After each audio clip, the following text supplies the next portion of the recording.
Hello friends. आज का विषय काफ़ी इम्पोर्टेंट है कि हमारी सोच और हमारी शिकायतें।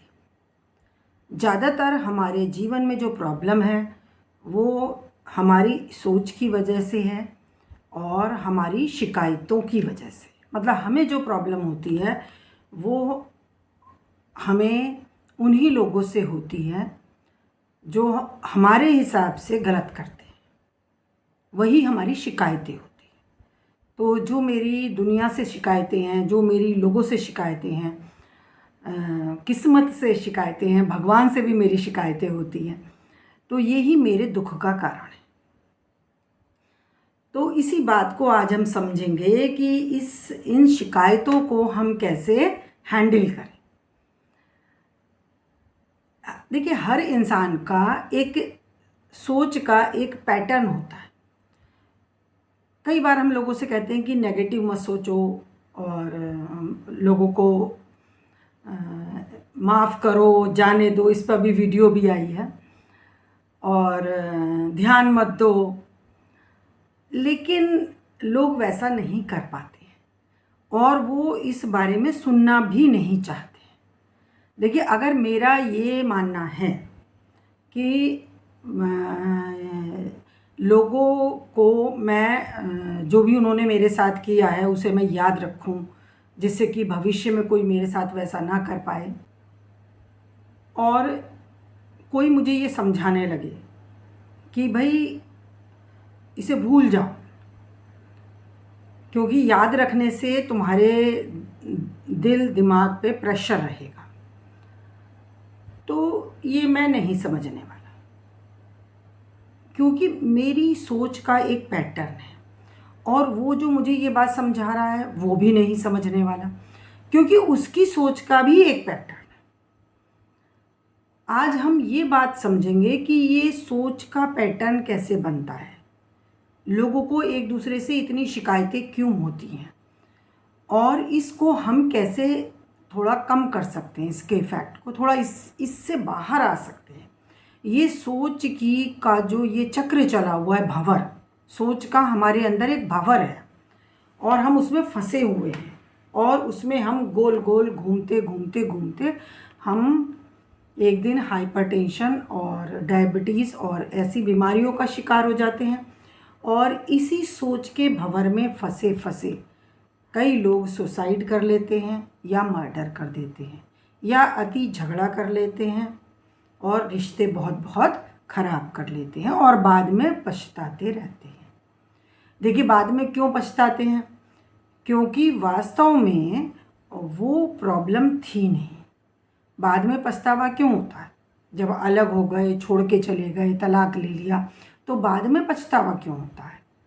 क्योंकि जो हमने एक्शन लिया वो कहीं ना कहीं हमारी सोच ने हमें उसके लिए फोर्स किया और जब चीज़ें बदल गई तब हमें एहसास हुआ कि जिस चीज़ को लेकर के हम परेशान हो रहे थे वो उतनी इम्पोर्टेंट नहीं थी या वो हमारी ही सोच का नतीजा थी।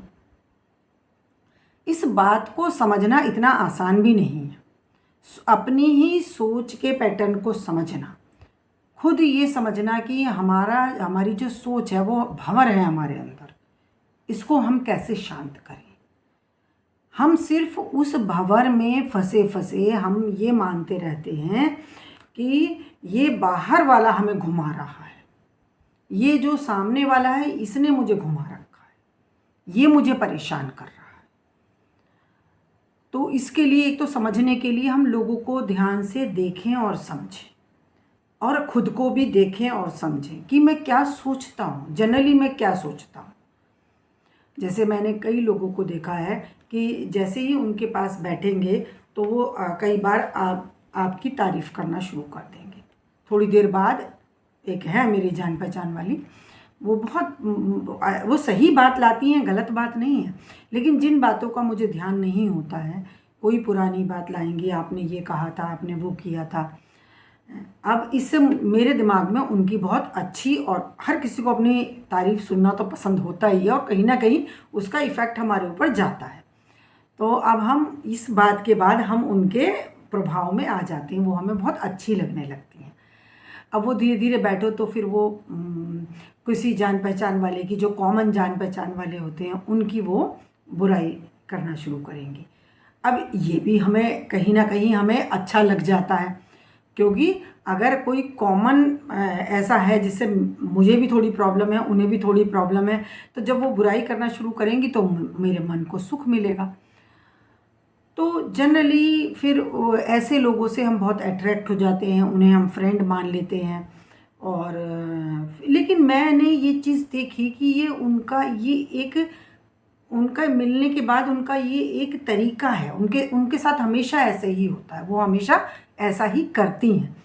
तो ऐसा नहीं है कि वो ऐसा करती हैं, बट ये ही उनकी कहने आदत कहो या उनका थॉट प्रोसेस कहो, उनके जो सोचने का तरीका है वो ऐसा ही है। तो इसका मतलब ये नहीं है जब वो मेरी तारीफ़ कर रही हैं तो वो हमेशा मेरी तारीफ़ करेंगी। ये भी ज़रूरी नहीं है कि जब वो किसी और से मिलेंगी तो वो उसकी तारीफ़ करेंगी और हो सकता है वो मेरी बुराई कर रही हों। तो इसमें उनकी मैं गलती नहीं बता रही हूँ, मतलब ये कि उनकी सोच का तरीका वही। अब हम अपने खुद को लेते हैं कि जैसे कई बार बहुत छोटी छोटी बातों पर बहुत बड़े बड़े झगड़े हो जाते हैं। एक छोटा सा एग्जाम्पल एक मूवी में था कि वो गीली तौलिया बेड पे रख देता है हस्बैंड। तो अब ऐसा अगर हमारे साथ होता है तो हम क्या करते हैं, शुरू शुरू में हम उसे खुद उठा के रख देते हैं। फिर धीरे धीरे हम क्या होता है कि एक दिन हमें गुस्सा आता है, यार ये तो रोज़ की कहानी हो गई। अब हम उसको बोलते हैं। तो अब क्या होता है कि हमारा जो तरीका है, हमारा जो थॉट प्रोसेस है वो ये है कि चीज़ें सही सेट होनी चाहिए और गीले तौलिए को बेड पे नहीं रखना है या इधर उधर नहीं रखना है। अब वो जो है, मान लीजिए वो हस्बैंड है या वाइफ है, उसका थॉट प्रोसेस वही है, उसे वो चीज़ इम्पॉर्टेंट नहीं है। जो कि जब वो नहा के तौलिया रख रहा होता है उस समय उसके दिमाग में तौलिया होता ही नहीं है। उसके दिमाग में घर की सेटिंग का कोई मूल्य ही नहीं होता है। उसके दिमाग में कुछ और चल रहा होता है। उसे स्कूल जाना है, उसे ऑफिस जाना है, उसे क्या काम करने हैं, उसे क्या खाना है, कल क्या हुआ था, उसका दिमाग ही वहाँ नहीं होता है। तो क्या होता है, वो कल को फिर वो उसे होश ही नहीं है तो वो फिर तौलिया वहीं रखेगा, क्योंकि आदतन वो वहीं जाके रखेगा। अब फिर आपने टोका तो अब उसे थोड़ा बुरा लगेगा। एक दिन टोका, फिर दूसरे दिन टोकोगे, फिर वो कहेगा अच्छा अच्छा मैं भूल गया, चलो तुम रख दो या मैं रख देता हूँ। अब ये जब रोज़ रोज़ होगा तो एक तो आपके झुंझलाने का जो प्रेशर है वो बढ़ेगा, आप ज़्यादा गुस्सा होंगे, और दूसरा वो भी अब गुस्सा होने लगेगा, क्योंकि वो उसे होश ही नहीं है। उसका दिमाग तो कहीं और उलझा रहता है।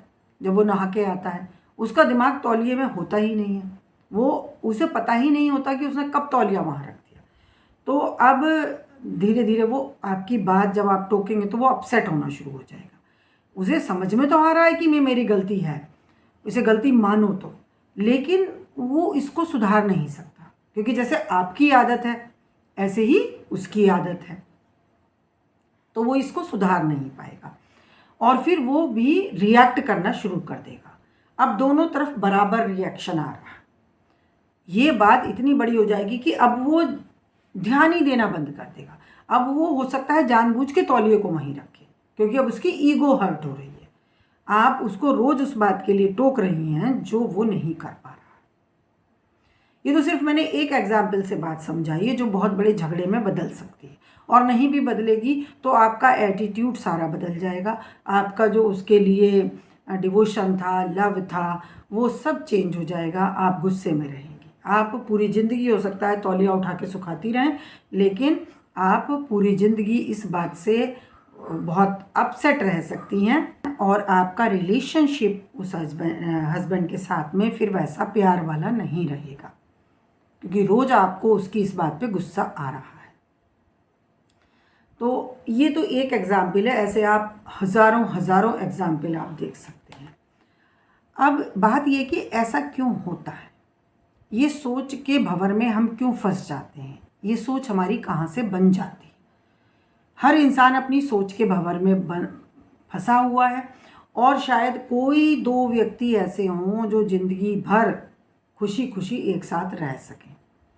बहुत सगे रिश्ते, बहुत प्यारे रिश्ते जो माँ बेटे के होते हैं, उन्हें भी एक दूसरे से बहुत बहुत शिकायतें होती हैं।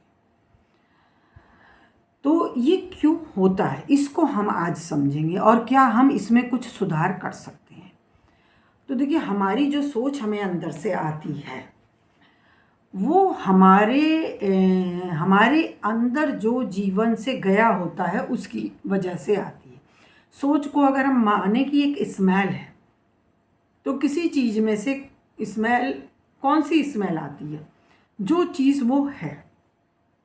आप कभी भी किसी एक चीज़ से दूसरी स्मेल की को एक्सपेक्ट नहीं कर सकते हैं। तो अगर कूड़े का ढेर है, अगर मान लीजिए जैसे आजकल बहुत आम चल रहे हैं और आम का कूड़ा अगर 2-3 दिन रखा रह जाए, कूड़े वाला नहीं आ रहा है, तो उसके अंदर से जो एक पर्टिकुलर स्मेल आनी शुरू होती है, तो वो उसी कूड़े में से आती है। अगर वो कूड़ा किसी और तरह का कूड़ा है तो उसमें से दूसरी तरह की स्मेल आएगी। मान लीजिए दूध जल गया है तो उसकी स्मेल अलग आएगी। तो ये क्यों आ रही है अलग अलग स्मेल, एक सी स्मेल क्यों नहीं आती है? अब अगर हम ये लड़ाई करें कि दूध भाई तू जल के ऐसी स्मेल क्यों दे रहा है, तू आम वाली स्मेल क्यों नहीं दे रहा है, तो वो नहीं बदल सकता। तो ऐसे ही हमारी सोच जो है, हम जो पास्ट में रहे हैं, हमने जो पास्ट में जीवन जिया है, हमारे ऊपर जो जीवन का असर गया है, और जो हम पिछले जन्मों में भी रहे हैं, इसी जन्म में नहीं पिछले जन्मों में भी हम जो रहे हैं। देखिए, आम जो है, आम जो बना है वो अपने पिछले जन्मों की वजह से ही बना है। पहले वो कोई आम था, उसकी बिजली, उसकी गुठली से फिर दूसरा पेड़ बना, फिर उसकी गुठली से और पेड़ बना, और कभी कभी किसी खास वजह की वजह से कि उनके ऊपर किसी चीज़ का रिएक्शन हो गया, कोई खाद गलत लग गई या कुछ और हो गया, तो उसके टेस्ट में कुछ अंतर आ गया, उसका टेस्ट कुछ ख़राब हो गया, फिर उसके बीज से जब हम पेड़ लगाते हैं तो फिर वो ख़राब ही, थोड़ा ख़राब ही आम उसमें आता है। तो वो क्यों ख़राब आम आ रहा है? क्योंकि उसके पिछले टाइम में उस बीज के साथ कुछ गड़बड़ हो गई, इसीलिए ऐसा हो रहा। और आजकल ये भी करते हैं कि बीजों में थोड़ा सा वैरायटी मिक्स करके एक परफेक्ट वैरायटी बना लेते हैं, और फिर उसका जो बीज होता है वो वही परफेक्ट वैरायटी वाला हो जाता है। इससे आप समझे कि हम जो कहते हैं कि पास्ट का इफ़ेक्ट हमारे ऊपर होता है, तो हमारी जो सोच है वो हमारे पास्ट जीवन का इफ़ेक्ट है, इस जीवन का और पिछले जन्मों का। कुछ तो हम रहे हैं, यहाँ आने से पहले हम कुछ तो रहे हैं, ये आत्मा का सफ़र है, और वो इफ़ेक्ट हम लेकर आते हैं। ये आप छोटे बच्चों के व्यवहार से भी समझ सकते हैं कि हर बच्चे का व्यवहार अलग होता है। तो अगर इंसान है और उसका बच्चा है तो सारे बच्चों का व्यवहार एक सा होना चाहिए, ऐसा कम होता है, कुछ ना कुछ अंतर ज़रूर होता है, और वो बड़े होते होते वो काफ़ी अंतर आ जाता है। अब ये बात अगर हमारी समझ में आ गई, क्योंकि समझना ही है, समझ से ही हम अपने आप को थोड़ा संभाल सकते हैं। तो अब मुझे ये बात समझ में आ गई, तो मुझे जो सोच आती है उसे तो मैं सही मानती कि भाई जो मैं सोच रही हूँ, हर इंसान, चोर भी ये सोचता है कि वो चोरी करता है तो वो ठीक करता है, क्योंकि वो करता तभी है जब उसने इस बात को सही मान लिया है कि भाई किसी के पास इतना ज़्यादा इकट्ठा है और हमारे पास तो खाने को नहीं है, तो हम तो चुराएंगे। तो उसने इस बात को सही मान लिया है, तभी वो ये काम कर रहा है। किसी ने मेरे साथ बुरा किया है तो मैं तो सबक सिखाऊंगा, मैं तो पीछे से उसका नुकसान करूंगा, ऐसे भी लोग मैंने देखे हैं। तो मैंने इस बात को सही मान लिया है, इसीलिए मैं ये करूंगा।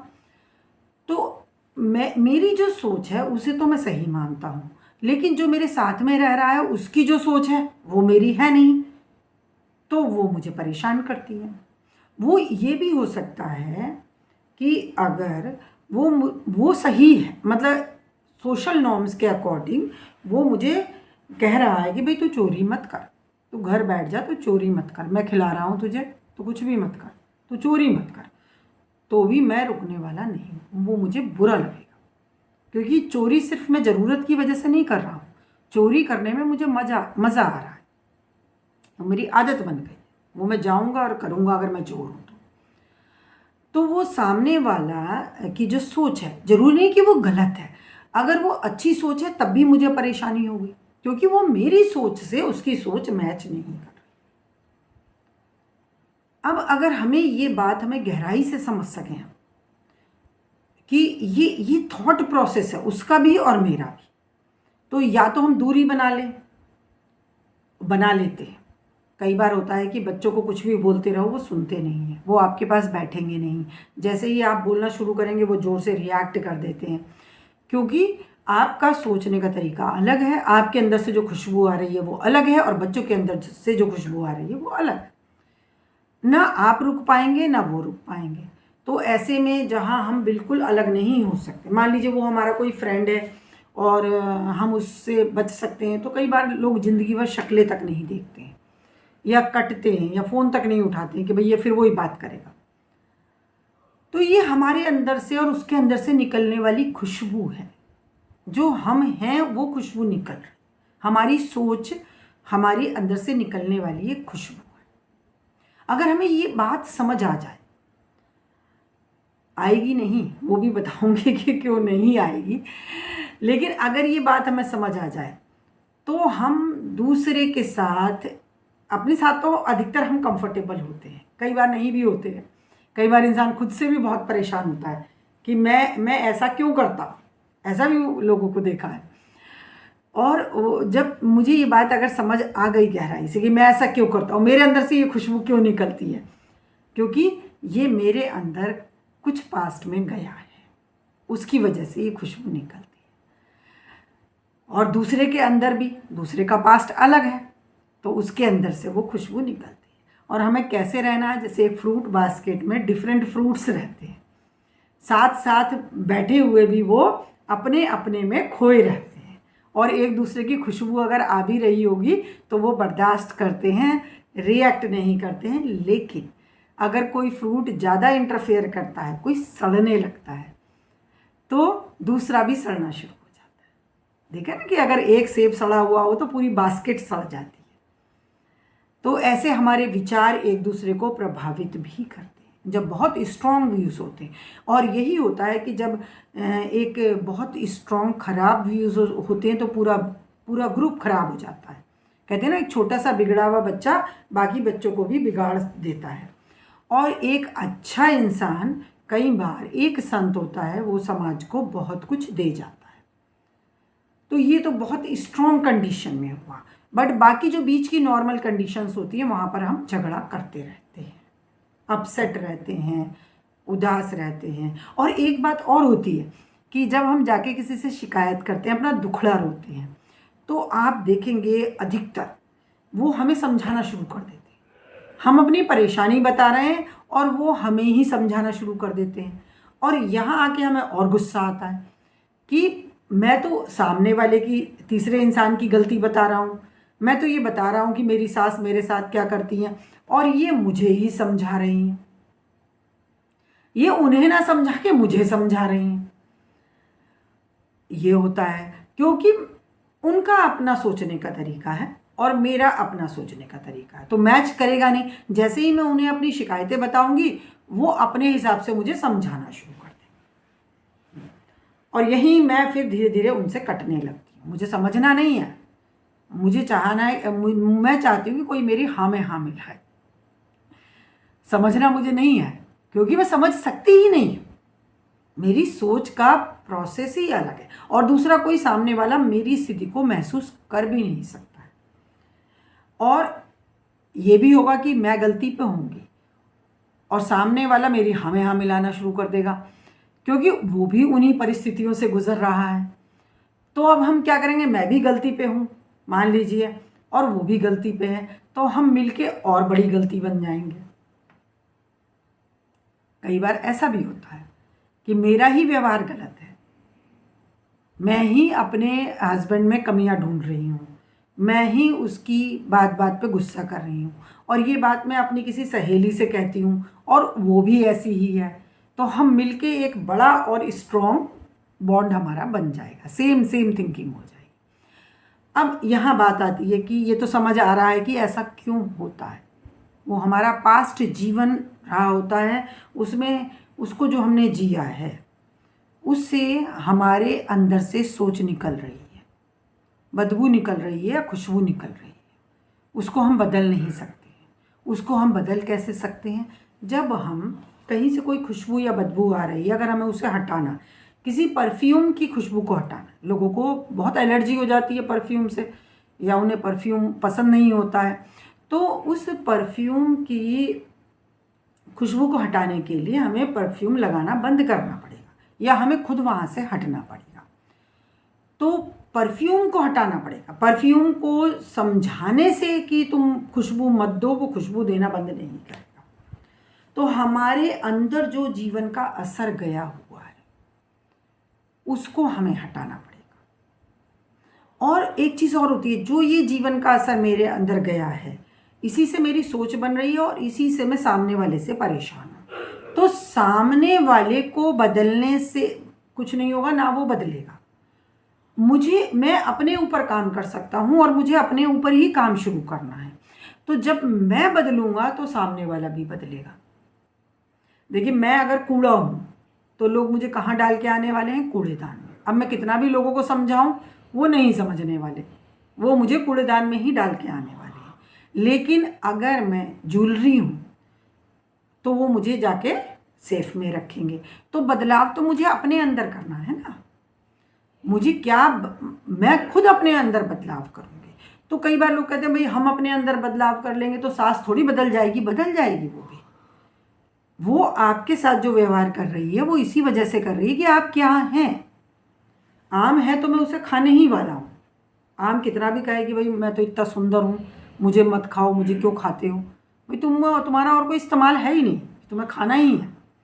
तुम्हारी खुशबू इतनी बढ़िया है कि मैं खाए बिना रह नहीं सकता। खाना, खुशबू तो दूर की बात है, मैं तुम्हें देख के तुम्हारा विचार आते ही मैं फ्रिज में जाके आम निकाल के खाने लगता हूँ। तो तुम्हारा इस्तेमाल ही यही है कि तुम्हें खाया जा सकता है। इसमें तुम उसे समझाते रहो सामने वाले को, वो नहीं समझने वाला। तो मुझे अपने अंदर चेंजेस लाने, अपने अंदर, मेरे अंदर जो भरा हुआ है वही मेरे दुखों का कारण है, और उसी को बदल के अंदर और बाहर दोनों तरफ से चेंजेस होंगे।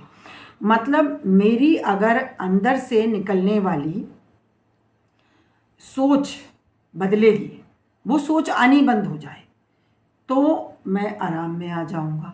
जब मैं अंदर से बदल जाऊंगा तो सामने वाले का व्यवहार भी मेरे साथ बदल जाएगा। ये है।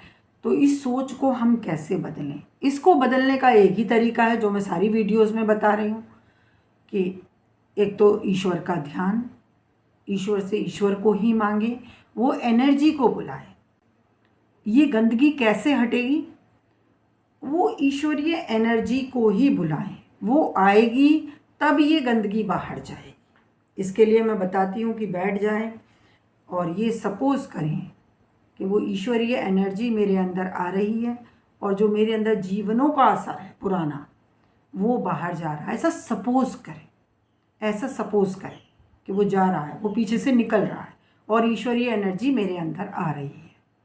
और ये तो एक करेंगे आप, और ध्यान कैसे और क्यों वीडियो है वो देख सकते हैं चैनल पे। इसमें डिस्क्रिप्शन बॉक्स में भी उसका लिंक दिया हुआ है, उससे देखें, समझें इसको। ये बहुत इफ़ेक्टिव क्रिया है, इसको आप घर में ही कर सकते हैं। थोड़ी देर से शुरू कर सकते हैं। सुबह को उठ के टी पीने के बाद आप वहीं बैठ के कर सकते हैं, अपने सोफे पे। शुरू करें इसको। तो ये आपके अंदर जो, देखिए, जब वो ईश्वरीय एनर्जी आएगी तो उसको भी जगह चाहिए, तो अपने आप ही जो फालतू इकट्ठा है वो बाहर जाना शुरू हो जाएगा। जैसे ही ईश्वरीय एनर्जी हमारे अंदर बढ़नी शुरू होगी, वैसे ही जो फालतू हमारे अंदर इकट्ठा है जिससे हमारी सोच बन रही है वो बाहर जाना शुरू हो जाएगा। अब हमारी सोच में बदलाव, जब ईश्वर हमारे अंदर आएगा तो हमारी सोच, आप समझ सकते हैं कि कैसा बदलाव होगा। बहुत दुखी होती हूँ मैं, देखिए मैं बहुत दुखी होती हूँ कि घर में, मान लीजिए मेरी बहू मुझे बहुत परेशान कर रही है, तो मैं बहुत दुखी होती हूँ। बट ऐसे में मेरी बेटी आ जाती है तो उसके आने से एकदम मैं भूल जाती हूँ और मैं उसकी आवभगत में लग जाती हूँ और उससे पूछने लगती हूँ और मेरा मन बड़ा खुश हो जाता है। मान लो ऐसा होता है तो ऐसे ही देखिए, जैसे ही ईश्वरीय एनर्जी आना शुरू होगी, हमारा जो थॉट प्रोसेस है वो चेंज होना शुरू हो जाएगा। और ईश्वर के आने के बाद क्या होगा कि जो बेटी जब मेरे घर में आई तो जो बहू मेरे साथ कर रही थी, मान लीजिए वो बहुत ख़राब व्यवहार कर रही थी, तो फ़ौरन उसके व्यवहार में भी थोड़ा अंतर आ जाएगा, क्योंकि अब बाहर वाला कोई आ गया है। तो अब वो मेरे साथ वैसा व्यवहार नहीं कर पाएगी, करेगी जैसा कि वो कर रही थी। इस एग्जाम्पल से आप समझे, तो जब ईश्वरीय एनर्जी मेरे अंदर बढ़ेगी तो ये नहीं कि वो किसी को पता नहीं चलेगी, वो सबको एहसास हो जाएगा, सबका व्यवहार बदलेगा जैसे ही वो ईश्वरीय एनर्जी मेरे अंदर बढ़ेगी। थोड़ा टाइम लगेगा, एकदम कुछ नहीं होता है, थोड़ा टाइम लगेगा, बट ये बहुत आसान क्रिया है और बहुत ही इफ़ेक्टिव क्रिया है। तो यही एक उपाय है, यही एक उपाय है। देखिए, जो संत होते हैं वो क्या होते हैं, उनके अंदर ईश्वरीय एनर्जी ज़्यादा होती है। तो वो आप भी अपने घर में बैठ के आप भी संत बन सकते हैं, जैसे कबीरदास बन गए थे। अपना कपड़ा बुनते बुनते, उन्होंने कहीं गए नहीं, कहीं तपस्या नहीं करी, वो अपना कपड़ा बुनते बुनते संत बन गए। तो आप भी बन सकते हैं। ईश्वर को मांगना यही उपाय है। और हाँ, ये बताया मैंने कि आप सपोज करेंगे कि ईश्वरीय एनर्जी आ रही है और मेरे अंदर जो जीवन का असर भरा हुआ है वो बाहर जा रहा है, वो अच्छा बुरा कुछ भी है। देखिए, वो जो कल की चीज़ें हैं वो कितनी भी अच्छी हैं, उन्हें हटाओ। लोग तो चीज़ों से बंधे रहते हैं और इसी वजह से वो उनके दुख खत्म नहीं होते। पुराने मकान से बंध जाएंगे, ये मेरे बच्चे के पुराने कपड़े हैं, इस जगह पर उसने पहला कदम रखा था, तो इन चीज़ों से वो बंधे रहेंगे तो वो दुखी ही रहने वाले हैं। तो जो मेरे अंदर पुराना भरा हुआ है, चाहे वो अच्छा भी है, उसे हटाओ और उसके जगह ताज़ा हवा, ताज़ी खुशबू ईश्वर मेरे अंदर आए, तभी मुझे आनंद मिलेगा, तभी मैं खुश हो पाऊंगा। अब देखिए, सपोज करने से, कई बार लोग सोचते हैं ऐसे मानने से थोड़ी हो जाएगा। मानने से क्या ईश्वर आ जाएगा? वो इतना खाली बैठा है, वो इतना ही खाली बैठा है, वो तुम बुलाओ वो आने के लिए तैयार बैठा है। तो कैसे होगा ये मैं बताती हूँ। देखिए, अगर हम ये मान लें कि ये सास मेरी बुरी है, शुरू से ही मुझे इस पर इसे कब्जा नहीं देना है, ये मैंने मान लिया, सपोज कर लिया, अभी मैंने देखा कुछ नहीं, जाना कुछ नहीं, या मैंने मान लिया कि जो बहू आ रही है इसे मुझे कंट्रोल में रखना है, ये बिगड़ ना जाए। अब ये मैंने मान लिया, मुझे पता कुछ नहीं था इस बारे में कि वो कैसी होगी। आप देख लीजिए, आप खुद एहसास करिए, मेरे ये मान लेने से चीज़ें वैसी ही होने लगती, मैं उसे कंट्रोल करती हूँ और वो हाथ से फिर निकलती जाती है। तो ये मैंने मान के खुद ही अपनी चीज़ों को ख़राब कर लिया। अब मैं ये मान लेती हूँ कि मेरी बहू तो भाई दूसरे की बेटी आ रही है, मुझे तो उसे बताइए, वो अपनी माँ को छोड़ के आ रही है, उसका यहाँ कैसे मन लगेगा, मैं उससे पूछूं, उसका ध्यान रखूं। और अपनी बेटी से भी ज़्यादा, देखिए, जो मैं अपनी बेटी के लिए करती थी वो तो मेरी बेटी थी, अब तो दूसरे की बेटी आ रही है, उसके लिए तो मुझे और ज़्यादा करना है और उसकी खुशी ही मेरे लिए इम्पॉर्टेंट है। मैं ये नहीं मान रही हूँ कि मेरी खुशी के लिए वो आ रही है, मैं ये मान रही हूँ कि वो अपना घर छोड़ के आ रही है, अपनी माँ को छोड़ के आ रही है, तो मेरे घर में वो दुखी नहीं रहनी चाहिए। मान लीजिए मैंने ये मान लिया, तो फिर आप देखिए कि वातावरण काफ़ी अलग हो सकता है। तो आपके हमारे मानने में ही बहुत कुछ है। तो ये मान लीजिए कि जीवन का असर हमारे अंदर से बाहर जा रहा है, जो ठोसता मेरे अंदर बन गई है और ईश्वरीयता मेरे अंदर आ रही है। एक तो ये तरीका है, और दूसरा साथ में करने का तरीका है संगति, मन से संगति। मन से अगर दिन भर मैं बुरी बहू के बारे में सोचती रहती हूँ तो मेरे अंदर बहुत बुराइयाँ बढ़ती जाती हैं और मेरा रिलेशनशिप बहू से और ख़राब होता जाता है। लेकिन अब अगर मैं उस बहू के बारे में नहीं सोच रही हूँ और मैं कोई बुक पढ़ रही हूँ जिसमें मैं किसी महान व्यक्ति की जीवनी पढ़ रही हूँ, और या मैं कोई वीडियो देख रही हूँ, वहाँ मैं कुछ ऐसे लोगों के विचार सुन रही हूँ जो पॉजिटिव हैं या आध्यात्मिक हैं, या कुछ भी मैं कुछ और सोच रही हूँ, मैं बहू के बारे में सोच ही नहीं रही, तो वहाँ से मुझे एनर्जी आनी शुरू हो जाएगी। जिसके बारे में हम सोचते हैं, जिसको हम सुनते हैं, जिसके बारे में हम पढ़ते हैं, उसकी एनर्जी हमें आनी शुरू हो जाती है। ये ऑटोमेटिक हमारे अंदर ब्लूटूथ का सिस्टम है। ये संगति का असर कैसे होता है, ऐसा नहीं है कि हम जिसके साथ रहते हैं उसका हम कुछ कुछ देख के हम सीखते हैं, वो भी थोड़ा होता है, लेकिन बहुत सारी चीज़ें हम वो सीख जाते हैं जिनकी तरफ हमारा ध्यान भी नहीं होता है। उसके बोलने का स्टाइल, उसके सोचने का स्टाइल। एक व्यक्ति जिसके साथ हम रहते हैं तो हमारी उसकी कई बार हमारी सोच भी एक सी होने लगती है, तो वो भी झगड़े का कारण बनती है, क्योंकि उसकी मान लीजिए सोच है फ़ायदा उठाने की, और मेरी सोच थी कि चलो मैं कर दूं सबके लिए, लेकिन साथ में रहते रहते अब मेरी सोच भी ऐसी हो गई कि मैं भी फ़ायदा उठाऊं। अब वो भी मेरा फ़ायदा उठाने की सोचेगा, मैं भी उसका फ़ायदा उठाने की सोचूंगी, तो हमारा झगड़ा शुरू हो जाएगा। बहुत गहराई है इसमें, कितना भी बोला जाए ना, क्योंकि चीज़ें आसानी से समझ में नहीं आती। वो तो बात ही सारा सारा झगड़ा ही इस बात का चल रहा है, क्योंकि हमारे सोचने और समझने का एक पैटर्न है, तो वो हमें कुछ और बाहर का समझने देती नहीं है। तो जो भी मैं बोलती हूँ उसमें बहुत बातों पर आप डिसएग्री कर सकते हैं, क्योंकि वही है कि हमारी अंदर की स्थिति अलग अलग है। तो खैर, इसमें हम यही कर सकते हैं कि ध्यान शुरू करें, सफाई करें, और अपना जो जिन लोगों की तरफ हमारा ध्यान लगा हुआ है, जो हमें परेशान करते हैं, वैसे हम ध्यान वहाँ से हटा नहीं सकते, पहले हमें ईश्वर का ध्यान ही शुरू करना पड़ेगा और सफाई करनी पड़ेगी कि जो हमारे अंदर जो इकट्ठा है वो बाहर जा रहा है और ईश्वरीय एनर्जी मेरे अंदर आ रही है। और हमें कोशिश करनी चाहिए कि हम ऐसे लोगों को सुनें या पढ़ें या उनका विचार करें या इन बातों को सोचें, क्योंकि जो अगर हम जिसकी हमारी संगति होगी वैसा ही हम बनना शुरू हो जाएंगे। जामन होता है ना, जामन लगाते हैं दही में, दूध में जरा सा जामन लगा दीजिए, वो दही बन जाता है। और अगर उसमें बहुत ज़्यादा लगा दिया, ज़्यादा गर्म दूध में बहुत ज़्यादा जामन लगा दिया तो दूध फट जाएगा। आप देखिए कैसे ज़्यादा और कम क्वांटिटी लगने से भी, या ज़्यादा गर्म और कम गर्म होने से भी दही जो बनेगा उसकी क्वालिटी पे असर पड़ जाता है। तो ये जो जामन होता है, ऐसे ही जो अच्छे लोगों की कंपनी या पॉजिटिव लोगों की कंपनी या जैसे भी लोगों की कंपनी हम करते हैं वैसे हम बनने लगते हैं।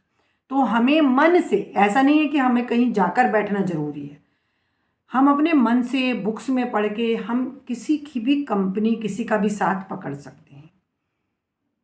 और यही कारण होता है कि कुछ लोगों का साथ हमें बहुत पसंद होता है। वो खैर वो तो थोड़ा अलग भी हो सकता है, क्योंकि कई बार तो हमारी स्थिति की वजह से चोर को चोर का साथ बहुत पसंद होने लगता है। लेकिन जब हम कुछ उन्नति करना चाह रहे हैं, हम कुछ बनना चाह रहे हैं, तो फिर हमें वैसे लोगों का साथ पसंद आने लगता है। तो इस पे भी आप वर्क कर सकते हैं। संगति, ध्यान और संगति, इस अपने ऊपर ही काम करना है, बाकी सब अपने आप बदल जाएगा। और मेरे साथ बदला है, मैं इसीलिए कह रही। थैंक यू फ्रेंड्स, मिलती हूँ अगली वीडियो में। Please like, subscribe, comment, share, bell icon भी दबा दें।